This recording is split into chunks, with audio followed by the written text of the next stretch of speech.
శ్రీరామ నామామృతం రామమే దాటించి భవసాగరం.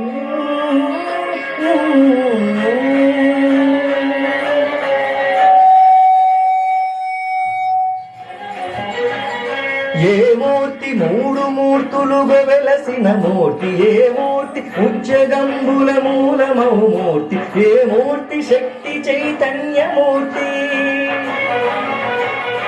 ఏ మూర్తి నిఖిలాండ నిత్య సత్య స్ఫూర్తి, ఏ మూర్తి నిర్వాణ నిజ ధర్మ సమవర్తి, ఏ మూర్తి జగదేక చక్రవర్తి, ఏ మూర్తి ఆ మూర్తి ఉనుగాని రసమూర్తి, ఆ మూర్తి ఏ మూర్తి ఉనుగాని రసమూర్తి, ఆ మూర్తి శ్రీరామచంద్ర.